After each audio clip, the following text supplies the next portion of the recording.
All the white walls make it feel like I'm back at the laboratory. Maybe I shouldn't do this after all. What if they find me? But I can't just keep these things all to myself. Um, Dr. Blissler, correct? I'm happy to see you found your way into my humble studio. Are you ready to begin our interview? Ah, my apologies, Sir Aslan. I didn't realize you were in here. Please excuse my gibberish. If you are still willing to listen, I'm ready to share my findings about my bubble theory, I think. No need to apologize, Dr. Blissler. And feel free to drop the formality. We're equals after all. Now, please tell me more. What did you want to share about this bubble theory? Is that what you call it, right? Yes, before they tried to put stop to my researches, I came to the conclusion that our world is actually made up of multiple spheres, inhabited by humans, cryptids, and possibly other kinds, respectively. That sounds incredibly interesting. May I ask, how do you believe the cryptid sightings by people are possible if, by your theory, we're bound to different bubbles? Well, from my observations, it is possible that the bubble's placement is directed by the inhabitor's beliefs. Therefore, if a person trusts that a cryptid does exist, its bubble will start to move and overlap with theirs, and it will be perceived. So, am I correct to say that you think these bubbles are tied to individuals more so than the general public views? Exactly. I mean, have you ever encountered a critic refusing to believe in a cryptid's existence? Encounter one? I'll be bold enough to assume you didn't. I hope my findings can be helpful to you and your audience. Maybe you will one day share a bubble once more.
Hey, so one of my contacts said there was a panic at a wedding ceremony a couple days ago. Multiple guests started seeing what they believed were sky serpents flying above the venue. One of the guests said that it was like watching a bunch of giant chrysophilia wiggling through the sky. Another one even felt like they were dancing through the air. Most of the witness statements I got a hold of included they believed the serpents were moving towards the ground at some point, which led to the panicked behavior and scrambling of the crowd. The bride herself did not seem to have caught sight of the cryptids, but her husband said that she was pretty much zoned out and focused on her father's speech at the time. The story seems pretty interesting, considering the amount of eyewitnesses, but I can't remember if there have been any sightings of sky serpents in groups before.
Good evening and hello, dear listeners, to this late night talk. It's a beautiful Monday night, the sky is clear and the stars have yet to ruin it. On the 11th this month, there has been an attack. While many of you might have read about the incidents on the local paper, they were missing important information. But I'm getting ahead of myself. Yesterday, a poor soul got admitted to the hospital with severe injuries that include a torn-off arm. The official report states that these injuries come from bears or something similar, even though the victim themselves state that they were attacked by no other than the chupacabra. The police also favors the explanation that the victim hallucinated their aggressor due to the severe pain and trauma that occurred. But we all, including the victim, know the truth. Based on what we know about the injuries and the place that they occurred, we can be sure that this incident was not natural. Stay safe out there, folks. Dear listeners, I'm delighted to say that I had the pleasure to recently interview a scientist that was able to research and disclose their bubble theory to me. According to their findings, they believed that it is possible for us and cryptids to exist in different spheres. They said that these bubbles might be influenced by our individual beliefs and therefore move to cross and overlap if we put a certain amount of trust into a cryptid's existence. Said overlap leads to a higher chance of interaction, explaining how sightings are possible. This truly is a great step to finding out more about the truth behind cryptids, and I hope we'll be able to have more interviews like this in the future. Folks, that sheds an entirely new light on the incident with the poor soul with the severed arm. This new evidence could be revolutionary. All this means, dear listeners, is that we have to believe and keep seeking the truth. Dear listeners, we all know a wedding should be one of the most beautiful days in the life of the newlyweds. But not all of us can be that lucky. A trusted source has informed us about a wedding party gone wrong. Sadly for the bride, her father's speech got interrupted when a group of sky serpents crashed the event. While this is unusual, since many of you might know sky serpents don't tend to travel in groups, it is not impossible. The number of eyewitnesses makes the story especially interesting. What would move these creatures to so suddenly change their behavior? Is there something we aren't aware of?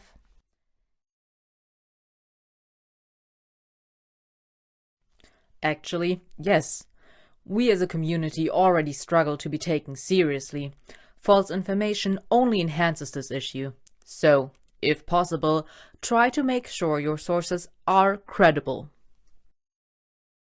Today we got this adorable drawing from a young listener. They told us about their little adventure in the woods and the seemingly friendly creature that they met. From what they have described and drawn, it seems to be that they might have crossed paths with the tea kettler, one of the more harmless monsters the forest has to offer. These creatures appear very dog-like and are especially nice to younger folks. They get their name from their high-pitched whistling sound that they produce when relaxed or playing. Today we got contacted from one of our more critical listeners. While I get that we need to be self-critical and the creatures we talk about are probably a lot more complex than we are yet aware of, we also need to keep in mind that we as people have a right to know about the dangers that are out there. So, to all our critics, we see you and we hear you. We don't wish harm upon the cryptids and monsters that call our town their home. We only want to understand and know. Dear listeners, I've received the worrying facts. There is an organization trying to stop me from spreading the truth. They call themselves Dehumanized. I have to admit this is making me quite nervous, but that won't stop me. I have a job to do, and I will keep you updated as this develops.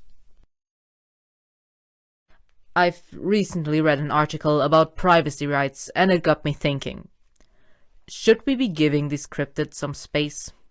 Life must be hard with dozens of people around the corner trying to catch you. Maybe we should try a more considerate approach. Folks, I have great news. There are great opportunities ahead. I'm not sure how much I'm allowed to say, so let's keep it vague. There is an organization that focuses on what I've been researching. They have offered me a job and, well, what can I say? The offer is too good to pass by. So, dear listeners, I hope you are as excited as me. Wish me luck. This has been Late Night Talks. I'm ASLAN, and as always, keep your hope and belief. Good night, listeners.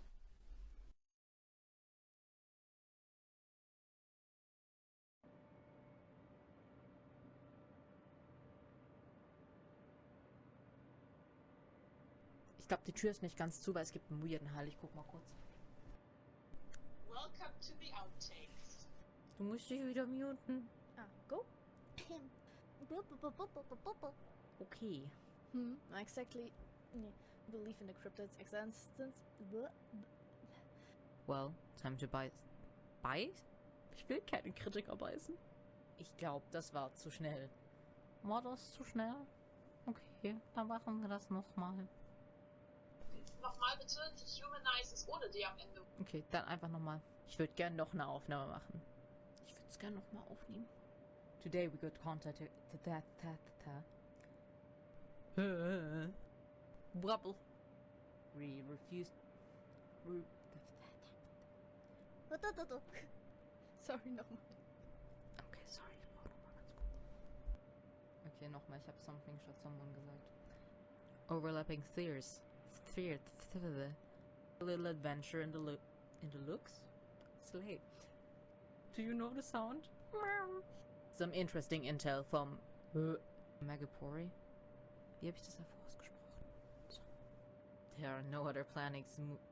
Ja, Fluke. Why is this mapping gory so tough? The cryptic sightings. Sorry.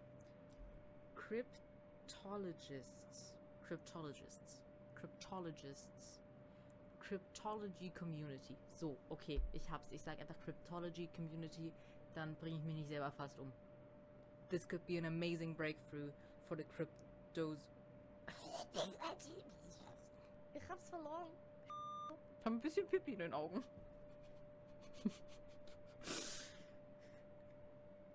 I hate this breathy voice. It's so cringe. I don't know. It sounds so weird. Okay, ich glaube, ich bin durch und krieg das nicht besser hin. Mama, kannst du mich abholen? You killed us. Finde ich schön.